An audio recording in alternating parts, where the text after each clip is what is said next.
चलो देखो, सिद्ध कीजिए कि y बराबर log x अंतराल 0 से पाई में वर्धमान फलन है, निरंतर वर्धमान फलन। सिद्ध कीजिए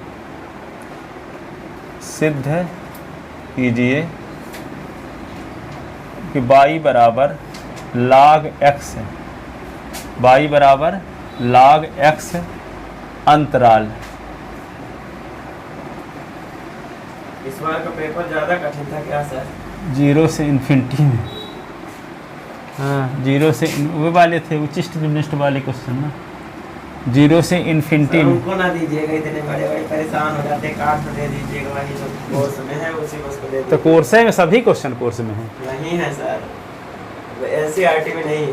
8/27 वाले क्वेश्चन नहीं है, साइन इनवर्स वाले और साइन इनवर्स वाला √3 बस वाला है, हाँ उसी बस को दीजिएगा। tan इनवर्स √2 वाला नहीं है ना, पता नहीं tan इनवर्स √2 वाला CBSE बोर्ड में आया है 20 साल, सर, CBSE और साइन इनवर्स 1/3 वाला भी आया है, ठीक है। बोर्ड में नहीं आया है। सिद्ध कीजिए कि y बराबर log x अंतराल 0 से इन्फिनिटी में, 0 से इन्फिनिटी में निरंतर है। को देखो 67 पाया है कि 63? 67 69 है पाया ना, नहीं सर, 69 पाया। निरंतर वर्धमान है, निरंतर वर्धमान है।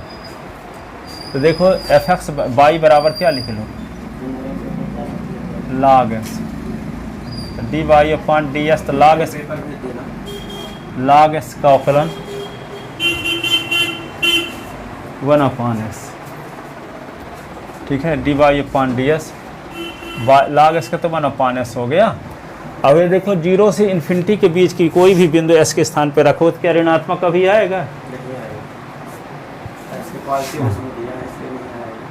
तो लिखो चूंकि 1/x is greater than 0 for all x belong in open interval 0 से इन्फिनिटी, इस अंतराल के हर एक बिंदु पर 1/s का मान धनात्मक रहेगा, ठीक है।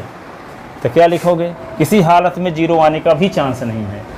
s के स्थान पे जब इन्फिनिटी रखते तो 1/∞ 0 होता है, और ये खुला अंतराल है तो इन्फिनिटी तो शामिल नहीं है, तो यहाँ इन्फिनिटी तो रख ही नहीं सकते, तो 0 भी नहीं आ सकता, तो आएगा धनात्मक ही। 0 आने का भी चांस रहता तो क्या कहलाता, वर्धमान केवल। लेकिन जब 0 से बड़े आएगा, हर हाल में 0 आने का चांस नहीं है, तब क्या होगा, निरंतर वर्धमान, ठीक है। कल बताए ना थे कि जब r इक्वल का साइन भी लग जाए f' में तब रहता है वर्धमान, और जब हमेशा पॉजिटिव रहता है तो क्या होगा, निरंतर वर्धमान, ठीक है। तो यहाँ पे 1/s greater than 0 for all s belong in 0 से इन्फिनिटी, ठीक है। तो इसका मतलब 1/s किसकी वैल्यू है, dy अपॉन ds की, तो dy upon ds greater than 0 for all s belong in 0 से इन्फिनिटी इंटरवल, और इसी को कहते हैं f' भी, कि नहीं, for all x belong in 0 से इन्फिनिटी इंटरवल। अतः दिया गया फलन y is equal to fx is equal to log x अंतराल कौन, 0 से इन्फिनिटी में निरंतर वर्धमान है, निरंतर वर्धमान है, स्ट्रिक्टली इंक्रीजिंग है, strictly increasing.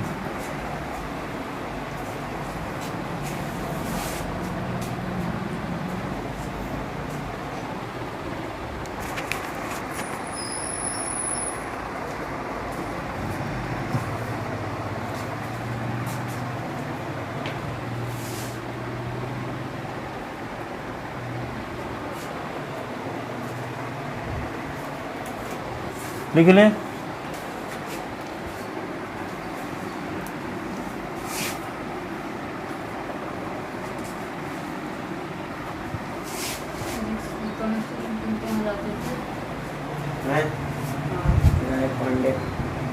Vinayak Pandey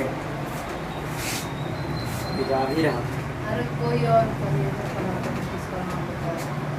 Gomti sir, Gomti sir उनकी पतोह पढ़ाने लगी इस समय। पतो पतो कम। उनकी बहू इस समय पढ़ाते हैं, बोले कोई लड़के। अच्छा, मुझे लगा कि पतो कोई जिला गांव है वहाँ पढ़ाने लगे।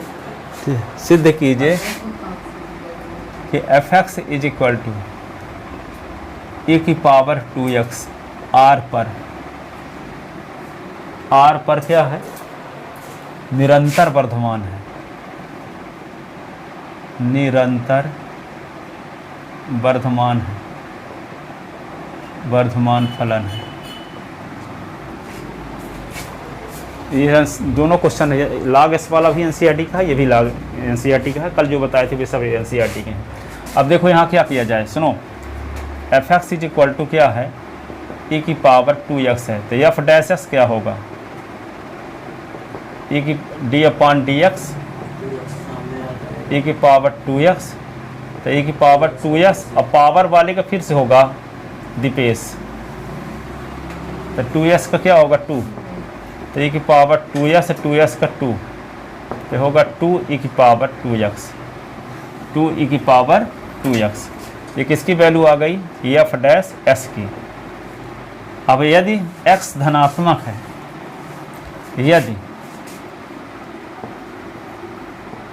x धनात्मक है, r की बात हो रही है, इसका मतलब कि x धनात्मक, ऋणात्मक और शून्य, धनात्मक ऋणात्मक शून्य पर यदि पॉजिटिव हो गया तो इस क्या होगा, r पर धनात्मक हो गया। जब r पर धनात्मक तो क्या होगा, निरंतर वर्धमान। r किससे मिलके बना है, r का खुला करो तो क्या आएगा, -∞ से 0, एक अंतराल हो गया, ऐसे ना। फिर यूनियन सिंगलटन सेट 0, और फिर यूनियन 0 से इन्फिनिटी, इन तीनों अंतराल में यदि पॉजिटिव हो गया तो क्या होगा, r पर पॉजिटिव हो जाएगा। जब r पर पॉजिटिव हो जाएगा तो r पर वर्धमान भी हो जाएगा। तो s धनात्मक का मतलब क्या हुआ, जब s का मान 0 से इन्फिनिटी में हो।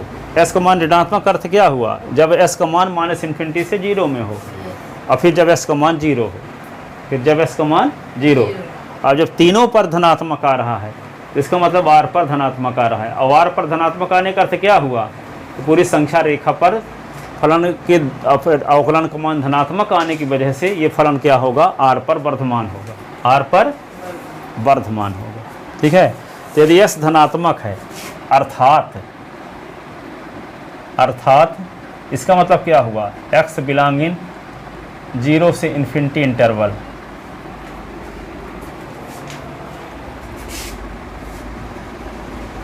ठीक है।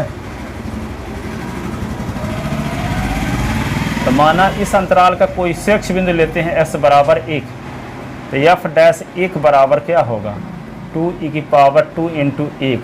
सर इसको लिख ले साइड में, r बराबर, हाँ वो लिख लो, चाहे साइड में ऐसे लिख लो, हाँ। तो 2e की पावर 2, और ये क्या लिख दोगे, 2, और e का मान होता है 2.718, e की पावर 2, इसका मान धनात्मक आया कि नहीं आया।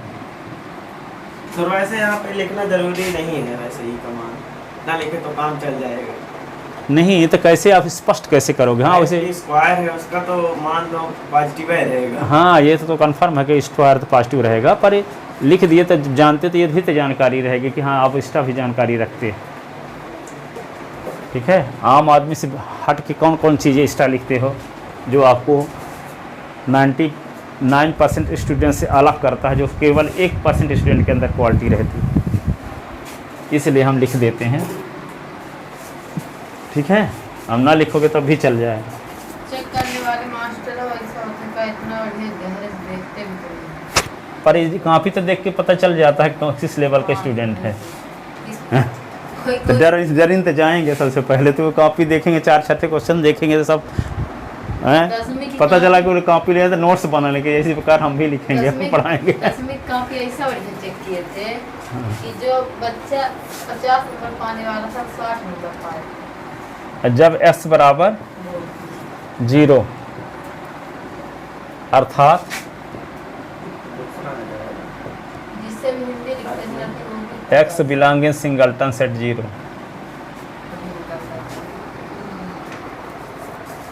तो क्या होगा, f dash x is equal to है 2e की पावर 2x, तो एफ डैश 0 बराबर क्या होगा 2e की पावर 2 इंटू 0, तो 2e की पावर क्या होगा 0, e की पावर 0 का मान 1 होता है, तो 2 गुणे 1, तो 2 आया। तो ये भी देखो धनात्मक आया कि नहीं आया, पॉजिटिव वैल्यू आया।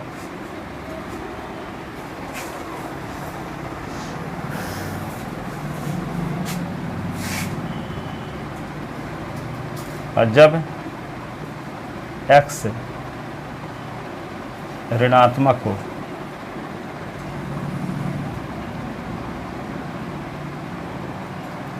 अर्थात x बिलोंगिंग माइनस इन्फिनिटी 0, तो माना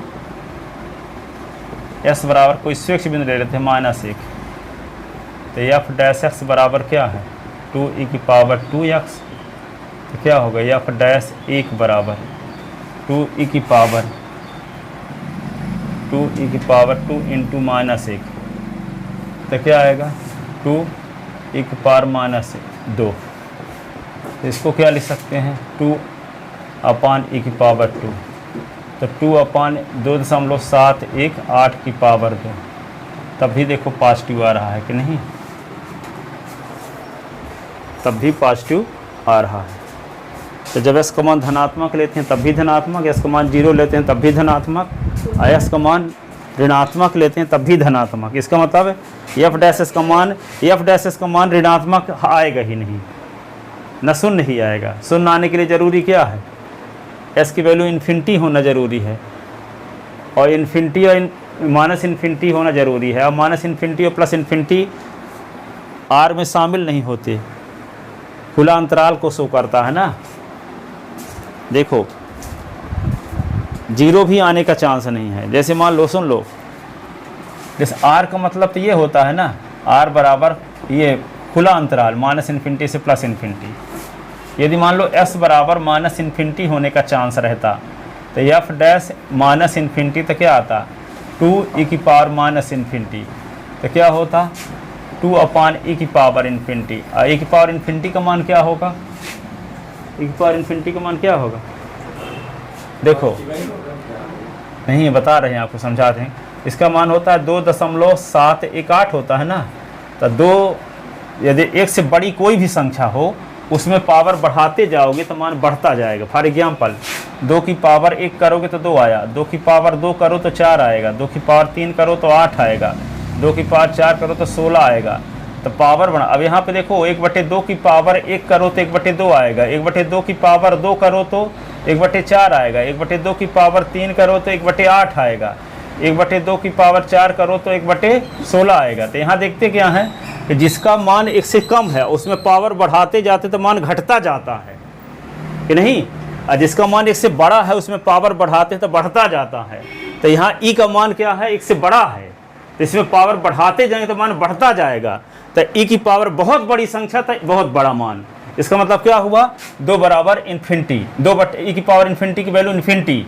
और किसी संख्या, मोदी जी 1 रुपये देते हैं, कहते हैं कि आप 140 करोड़ लोग बराबर बराबर बांट लो, तो अपना हिस्सा लेने के लिए आप खड़े रहोगे रास्ते में।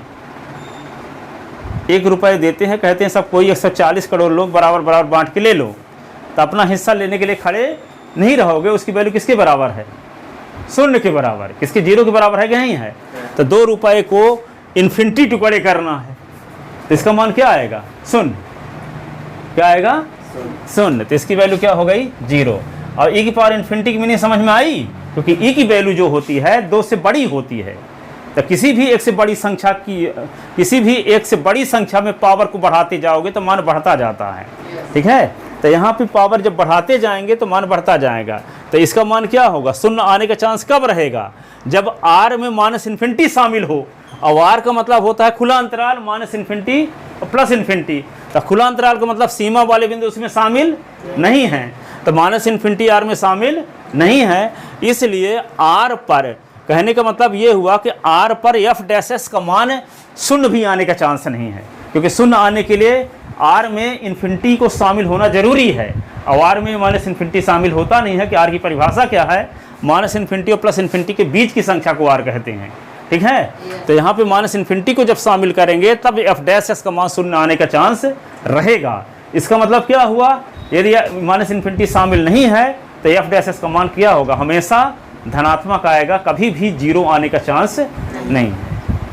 चाहे हम एस का मान ऋण में लें, चाहे एस का मान धन में लें, चाहे एस का मान जीरो लें, ईच कंडीशन में एफ डैश एस का मान क्या रहेगा, धनात्मक। जिस अंतराल में एफ डैश एस का मान धनात्मक होता है उस अंतराल में फलन क्या होता है, निरंतर। क्या होता है, फलन निरंतर वर्धमान होता है। ठीक है, निरंतर वर्धमान होता है। ठीक है, तो जैसे इन चीज़ों को समझाना हुआ ना, तो ये सब बीएससी एमएससी का यूज हो गया। ठीक है, अब कोई नए टीचर आएंगे तुरंत भर्ती वाले, कभी पढ़ाए उढ़ाए नहीं है, तो ये कैसे समझाएंगे इनको। होता ही समय से होगा कि जिनके पास मतलब स्कूल में ना पढ़ाए होंगे, हाँ, होता है कमाई से टीचर होंगे। अब बहुत कम होंगे तो ऐसे स्कूलों में पढ़ाए होंगे ना, क्या थोड़ी कि अब सिद्ध भूमि में पढ़ाए होंगे, मारिसन में पढ़ाए होंगे, किसी गांव के स्कूल में पढ़ाए होंगे। तो गांव के लड़के तो ऐसे रहते हैं। जैसे आपके पापा यहाँ कितना अच्छा पढ़ाते थे, अब वहाँ पढ़ाने भी चाहते, कैसे पढ़ाएंगे, लड़के नहीं हैं। पर जो लोग वहीं के पढ़ाने वाले होंगे, वहीं के स्कूल में जन्मन से पढ़ाए हैं, तो वे डिटेल कभी पढ़े भी नहीं हैं। क्योंकि पढ़ाने कोई लड़का अच्छा रहेगा तब ना डिटेल आप पढ़ोगे। जब लड़के नहीं हैं तो काहे के लिए पढ़ोगे। गांव में तो गए तो ये कैसे कह सकते हो आपके कोई कहीं जो पढ़ाया होगा वो सब जानता होगा, हैं? जानता भी होगा तो भी भूल गया। जैसे ये कह दिया गया कि ई का मान यहाँ पे ई की पावर इन्फिनिटी इन्फिनिटी होता है, वो कहेगा इन्फिनिटी होता है, बस कैसे होता है कह पाएगा कि कैसे होता है, होता है, बस याद कर लो। अभी समझ में आया आपकी ई की पावर इन्फिनिटी इन्फिनिटी क्यों होता है, क्यों, ई का मान 2 से बड़ा होता है। तो 1 से बड़ी किसी भी संख्या में पावर बढ़ाओगे तो उसका मान बढ़ता है। ठीक है, इसलिए इन्फिनिटी हुआ। अब देखो,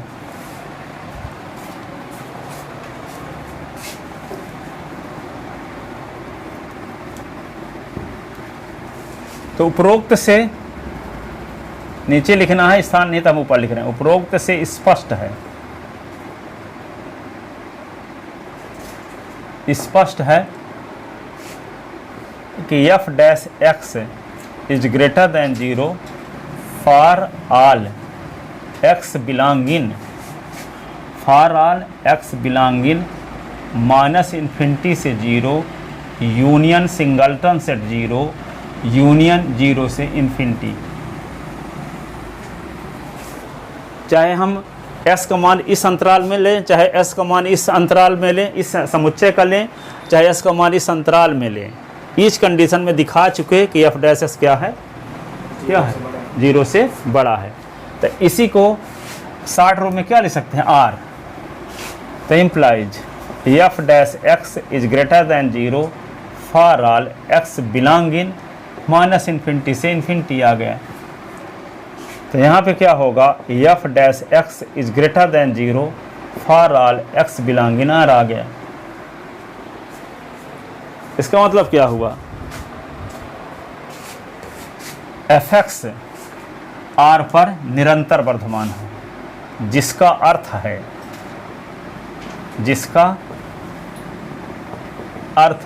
कि एफ एक्स आर पर निरंतर वर्धमान है, निरंतर वर्धमान है।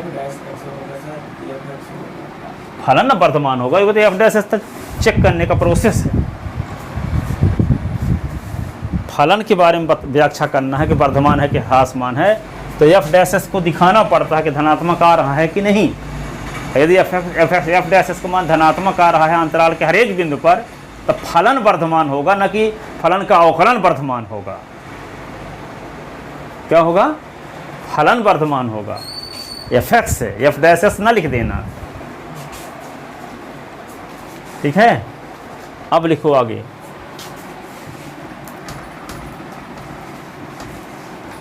एक चीज़ और व्याख्या करते हैं, थोड़ा समझ लो फिर लिखते हैं उसी चीज़ को। जैसे मान लो कोई अंतराल है, ठीक है, ए बी। अब ए बी अंतराल के 2 बिंदु ले लिए, x1 और x2।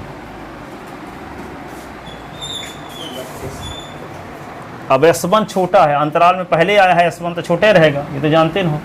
तो S1 छोटा है S2 से, तो जब S1 छोटा है S2 से तो S1 पर फलन का मान भी छोटा हो S2 पर फलन के मान से। तो ये मान छोटा दिख रहा है, ये मान बड़ा, तो f(x1) भी छोटा रहे f(x2) से। तो ये किसको दर्शाता है कि फलन वर्धमान है। फलन क्या है? वर्धमान है। जैसे यहाँ S1 छोटा है S2 से, तो S1 पर फलन का मान भी छोटा है S2 पर फलन का मान से, यानी S2 पर फलन का मान छोटा है S2 पर बड़ा है। तो जैसे जैसे आगे जाते जाओगे तो फलन का मान बढ़ता जा रहा है। इसका मतलब इस अंतराल में फलन, इस अंतराल में फलन क्या है? वर्धमान। यदि मान लो x1 छोटा तो है S2 से, लेकिन S1 पर फलन का मान क्या हो गया? S1 पर फलन का मान बड़ा हो गया S2 पर फलन के मान से। यानी इसका चित्र ऐसे बन गया, मान लो ये क्या है? S1 है और ये S2 है, ये मान लो अंतराल है AB, ठीक है। तो अंतराल AB में S1 S2, तो यहाँ पे क्या है? S1 पर फलन का मान अधिक है और S2 पर फलन का मान कम है, ऐसे है। तो देखो ये वाला मान बड़ा है, ये वाला मान छोटा है। ये क्या है? f(x1) है और ये क्या है? f(x2) है। तो यहाँ पे S1 तो छोटा है S2 से, क्योंकि पहले आ रहा है तो छोटे होगा बाद वाले पॉइंट से, लेकिन S1 पर फलन का मान बड़ा होगा S2 पर फलन के मान से। ऐसी कंडीशन में ये वाला फलन fx कहलाएगा क्या? ह्रासमान। ऐसी कंडीशन में फलन कहलाएगा वर्धमान, ठीक है। तो एक स्थिति और बता देते हैं ताकि किसी नियम से अछूते न रह जाओ, उसको भी बता देते हैं, ठीक है। नोट लिखो, नोट फर्स्ट, ठीक है। माना fx अंतराल, खुले अंतराल AB में परिभाषित है। माना fx अंतराल AB में परिभाषित है, तो यदि x1 व x2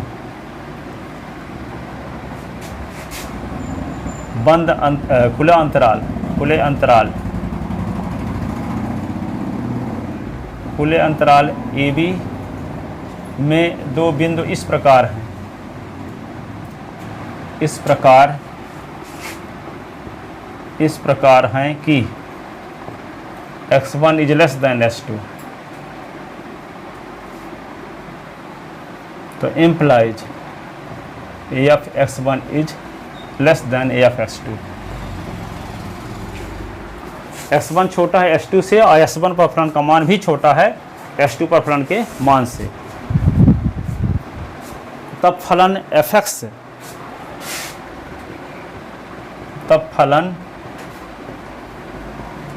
fx अंतराल, खुला अंतराल कौन? AB में निरंतर वर्धमान होगा, निरंतर वर्धमान होगा। और यदि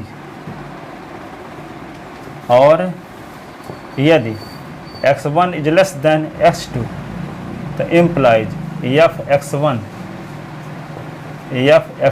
is greater then f(x2).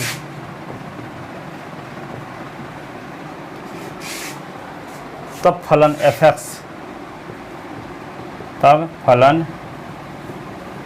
fx अंतराल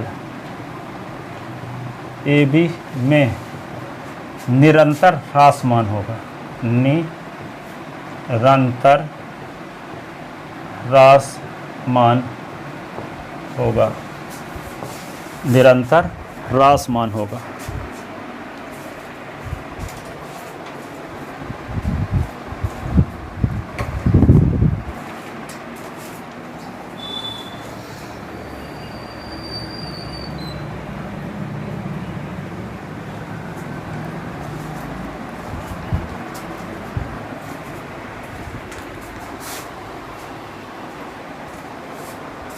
लिख लिए? निरंतर ह्रासमान होगा।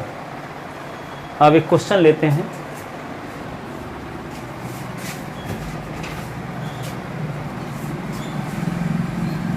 इस नियम से कुछ सवालों को ही लगाया जा सकता है, सभी सवालों को नहीं, पर बता रहे हैं जानकारी के लिए, ये पता होना चाहिए, नहीं तो कहीं कोई पढ़ाएगा तो कहेगा लगे कि ये तो पढ़े नहीं है कभी।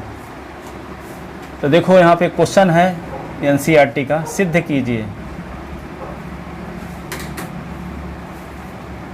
जिस क्वेश्चन को हम इस नियम से लगा सकते हैं वो वाले नियम से लगा अवश्य सकते हैं, जिसके पहले जो बता चुके हैं अवकलन वाला, उसमें से लगा सकते हैं। हाँ हर एक क्वेश्चन को भी लगा सकते हैं उस नियम से, ठीक है, पर इस सवाल को हर एक नियम से नहीं लगा सकते ये किसी वक्त से लगेगा, हैं। किसी वक्त से लगेगा ये जो सवाल है। नहीं, जैसे मान लो कोई बहुपदी फलन है, लीनियर फलन है, ठीक है, जिसका अवकलन करने से कांस्टेंट आता हो, ऐसे सवालों को इसको लगा सकते हैं, ठीक है। अब जहाँ कोई अलग अलग अंतराल में उसका मान बदलता रहता है, कुछ अंतराल में कुछ धनात्मक, किसी में ऋणात्मक, जो एक ही लेवल का, जैसे मान लो किसी फलन का अवकलन कर दिए, तो फलन का अवकलन कर दिए तो 3 आ गया, फलन मान लो fx बराबर 3s+7 है, इसका अवकलन किया तो क्या है 3 आ गया कि नहीं।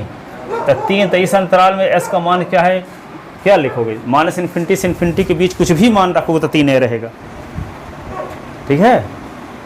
तब इस नियम से इस सवाल को लगा सकते हैं, इस सवाल को, जहाँ अंतराल पर ये नहीं कि 2 से 3 में कुछ उसका मान ऋणात्मक हो जाएगा, 4 से 5 धनात्मक हो जाएगा, 15 से 25 में ऋणात्मक हो जाएगा, यहाँ स्थिति ये वाली ना हो, तो इस नियम का उपयोग करके भी लगा सकते हैं, ठीक है। जहाँ उसका अवकलन करने से क्या आने वाला है, स्थिर मान आने वाला है, या कि 0/0 रहेगा या कि धनात्मक रहेगा, नहीं धनात्मक रहेगा, 0 से मतलब नहीं है, धनात्मक रहेगा। जैसे ये कह सकते, ये दूसरे शब्दों में ये बोल सकते हैं कि यदि कोई फलन रैखिक फलन है, तो रैखिक फलन का वर्धमान ह्रासमान चेक कर सकते हो इस नियम से। ये रैखिक फलन की जिसकी घात 1 है, तो ये क्वेश्चन है यही वाला, सिद्ध कीजिए कि fx = 3s+7, सिद्ध कीजिए कि fx = 3s+7 r पर वर्धमान है, वर्धमान है, r पर निरंतर वर्धमान है, लिखो निरंतर वर्धमान है, ठीक है। तो क्या लिखोगे, माना x1 व x2 r पर कोई 2 बिंदु इस प्रकार हैं, इस प्रकार हैं कि x1 छोटा है s2 से, x1 छोटा है s2 से। तो यदि हम fx1 छोटा है fx2 से दिखाने में कामयाब हो गए, तब क्या होगा, fx निरंतर वर्धमान।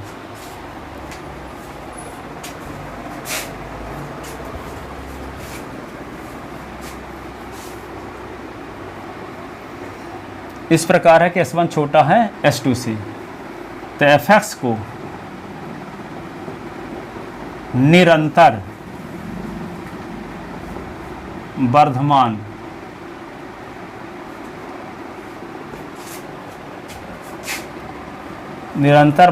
फलन सिद्ध करने के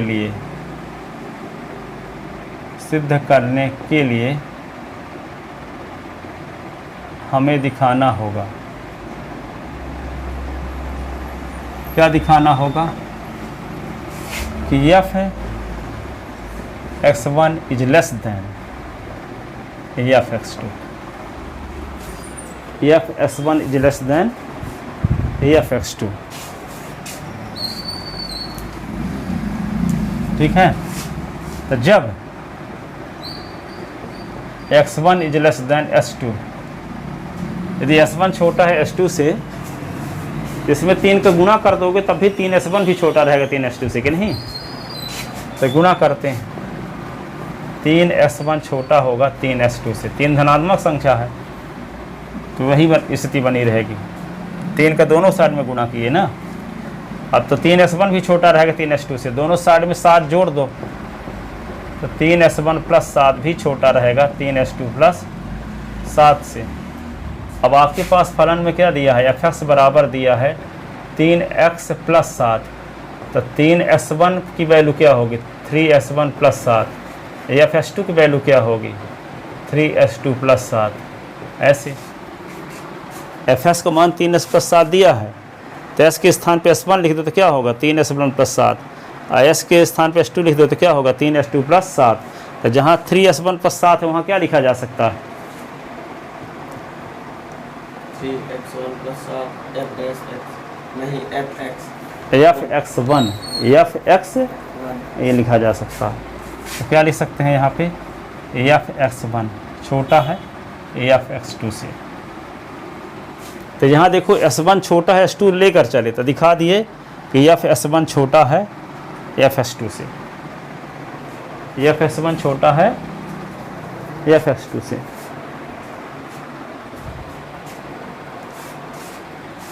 ठीक है, तो चूंकि x1 > s2 के लिए हम पाते हैं fx1 > fs2, जिसका अर्थ है कि fx r पर वर्धमान है, fx r पर क्या है वर्धमान है, निरंतर वर्धमान है लिखना है ना, r पर निरंतर वर्धमान है।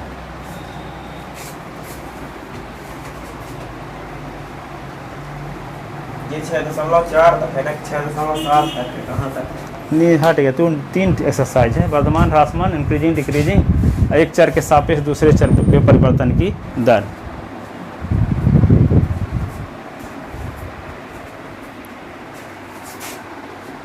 लिख लिए।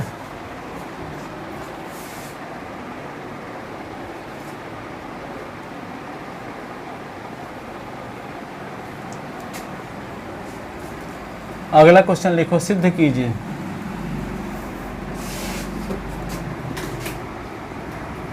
सिद्ध कीजिए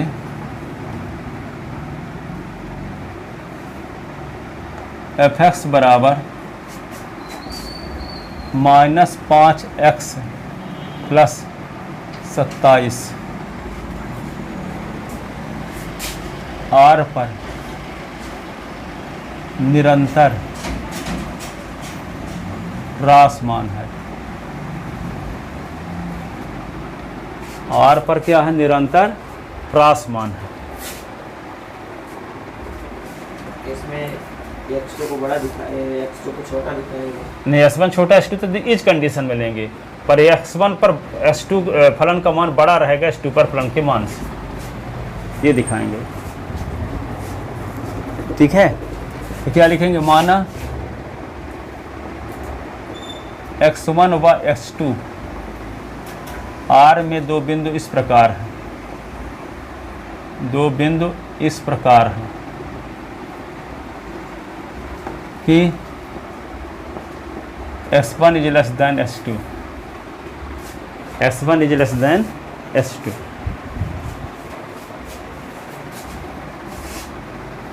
तब फलन fx को निरंतर ह्रासमान सिद्ध करने के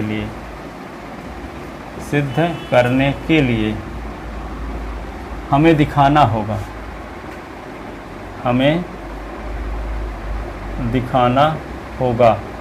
क्या दिखाना होगा, fx1 पर फलन का मान बड़ा हो fx2 पर फलन के मान से।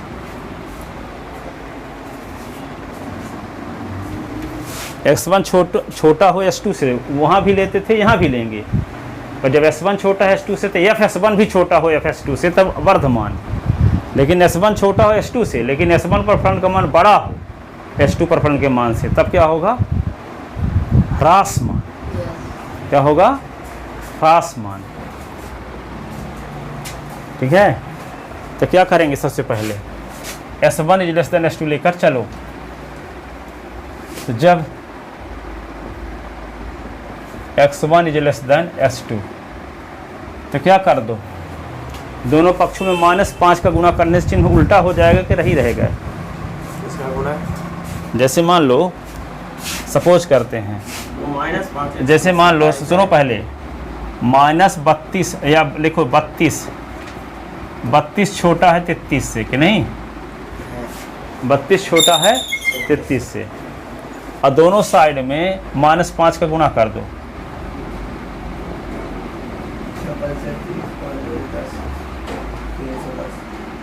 एक 32 पंचे 160 और 33 पंचे 165, ऐसे ना। अब देखो कौन बड़ा हो गया, -160 बड़ा है कि -165 बड़ा है? तो ऐसे चिन्ह बन गया। पहले क्या था, 32 छोटा था 33 से, लेकिन -5 का गुणा करने से दोनों का चिन्ह जो था उल्टा हो गया। हुआ? तो कभी भी माइनस के जब गुणा करोगे असमीका में, तो चिन्ह क्या होगा? उल्टा हो जाएगा। ठीक है, तो यहाँ S1 छोटा है S2 से, तो दोनों पक्षों में हम किसका गुणा करना चाहते हैं? -5 का, तो चिन्ह क्या होगा? उल्टा हो जाएगा, है ना। तो -5 का गुणा कर दिए, तो -5x1 is greater then -5s2। अब दोनों साइड में 27 जोड़ देते हैं, तब भी यही चिन्ह बरकरार रहेगा। तो -5x1 और +27 ग्रेटर देन -5s2 +27, ऐसे। आइए, fx की वैल्यू आपके पास है क्या? -5x + 27, तो fs1 की वैल्यू क्या होगी? -5s1 + 27, और fs2 की वैल्यू क्या होगी? -5s2 + 27, ऐसे। तो जो इसके स्थान पे क्या लिखा जा सकता है? fx1 क्या लिखा जा सकता है? तो यहाँ लिख दो fx1 is greater then fx2। तो देखो, x1 छोटा है s2 से लेकर चले, तो दिखा क्या दिए? fs1 बड़ा है fs2 से, जो क्या दर्शाता है कि fx निरंतर ह्रासमान है।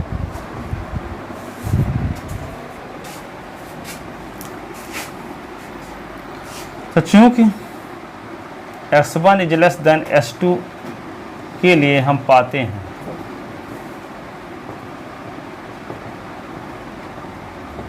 fx1 is greater then fx2, जिसका अर्थ है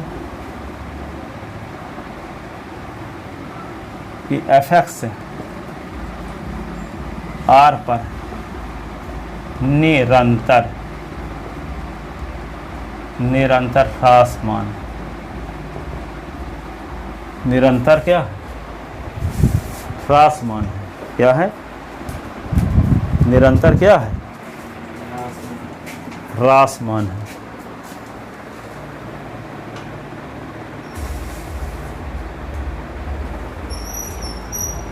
लेकिन ये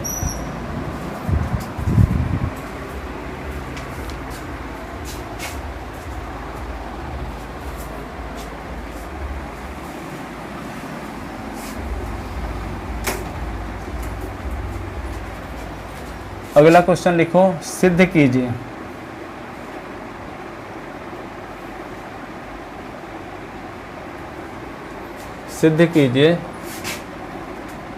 कि fx बराबर sin x, fx बराबर sin x अंतराल 0 से π/2 में वर्धमान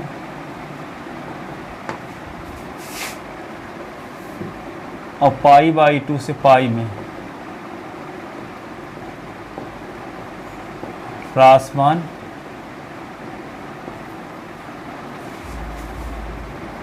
तथा 0 से π में न तो वर्धमान है और ना ही वर्धमान है और ना ही ह्रासमान। तो f x is equal to sine x अंतराल 0 से π/2 में वर्धमान, π/2 से पाई में ह्रासमान, और 0 से पाई में न तो वर्धमान है और न ही ह्रासमान। सिद्ध करो।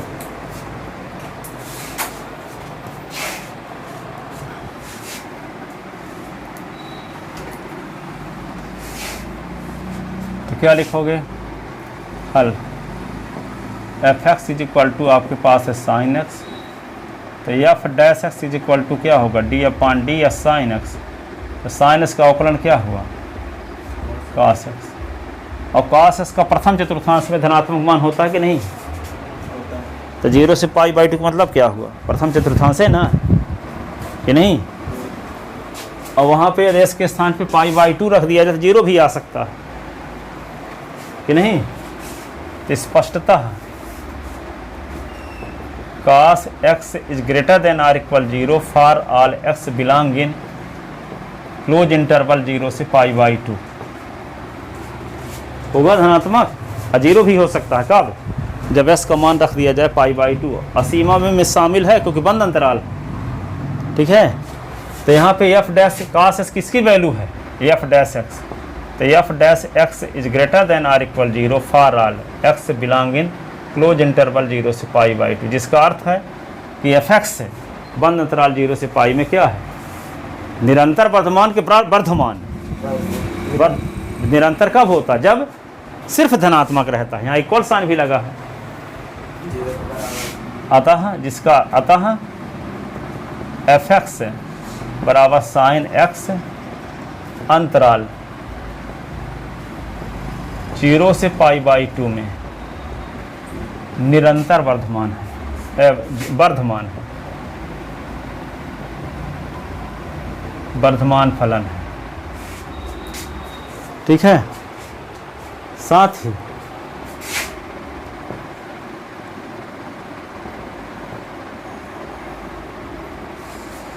cos x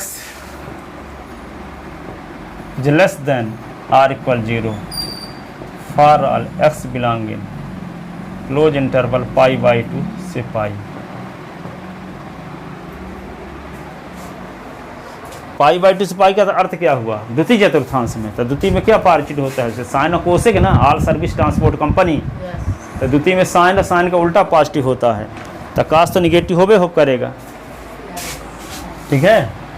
अब π/2 रख दो तो 0 भी हो जाएगा। तो यहाँ पे तो इसके स्थान पे लिख दोगे f dash x is less than or equal 0 for all x belong in π/2 और पाई, जिसका अर्थ है कि एफ एस क्या है? अंतराल π/2 से पाई में क्या है? हमारे पास क्या लिखे हैं? वर्धमान फलन है, उसके नीचे साथ है, साथ ही विथ आल्सो, जिसका अर्थ है कि एफ एक्स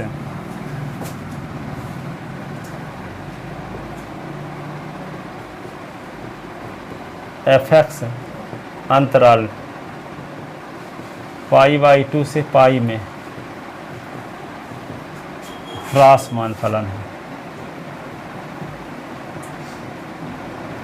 अब 0 से पाई की बात हो रही है, तो इसमें 0 से पाई में तो दोनों अंतराल आ जाएंगे। 0 से π/2 भी आ जाएगा, π/2 से पाई वाला भी आ जाएगा। तो 0 से पाई में एक ही प्रकार का चिन्ह तो है नहीं। जब 0 से π/2 रहेगा तो उसमें धनात्मक आएगा, अब π/2 से पाई आएगा तो ऋणात्मक आएगा। तो 50-50 है, तो न वर्धमान कह सकते ना ह्रासमान, क्योंकि दोनों आ रहा है, धनात्मक भी आ रहा है, ऋणात्मक। जब किसी अंतराल में समान चिन्ह आने का चांस रहता तभी ना कह पाएंगे वर्धमान है कि ह्रासमान। अब आधे में धनात्मक है, आधे में ऋणात्मक, तो कह सकते हैं कि 0 से पाई में न तो वर्धमान है और न ही ह्रासमान है। क्या है? 50-50। पास आपको कैसे पता चला कि मतलब cos x मतलब छोटा है 0 से और बराबर है, उसमें वही लिखना है, उसमें वो लिखना है, कैसे पता चला? cos x 0 से पाई का मतलब होता है प्रथम चतुर्थांश, और प्रथम चतुर्थांश में सब धनात्मक होते हैं, सभी त्रिकोणमितीय अनुपात। तो अवकलन का हम cos हमारा मतलब है एफ डैश को दिखाते हैं, एफ डैश का मान cos x दिया है, तो जब सभी त्रिकोणमिति धनात्मक तो cos x भी धनात्मक होगा, ठीक है, प्रथम चतुर्थांश में। हाँ जैसे तो एफ एस के स्थान पे एफ डैश एस लिखा है, हमारा मकसद है कि एफ डैश एस को धनात्मक दिखाना ना।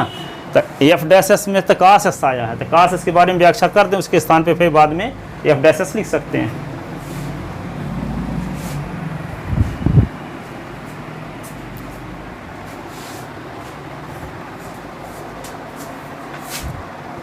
इसका अर्थ है कि एफ एस अंतराल 0 से पाई में ह्रासमान है, ठीक है। अब उपरोक्त दोनों लिखो, उपरोक्त दोनों स्थितियों से स्पष्ट है, उपरोक्त दोनों स्थितियों से स्पष्ट है कि एफ डैश एस का मान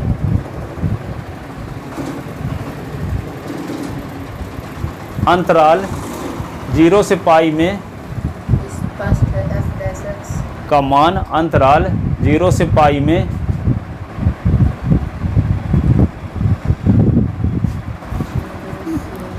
में धनात्मक व ऋणात्मक दोनों आएगा, धनात्मक व ऋणात्मक दोनों आएगा।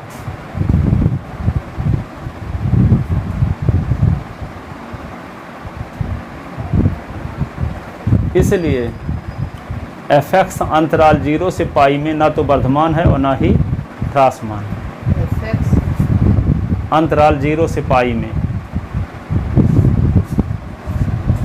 अंतराल 0 से पाई में ना तो वर्धमान है और ना ही ह्रासमान है।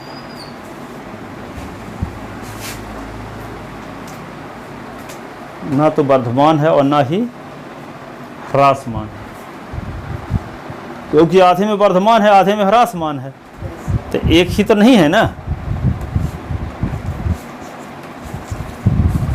दुविधा में दोनों गए माया मिले न राम, ऐसे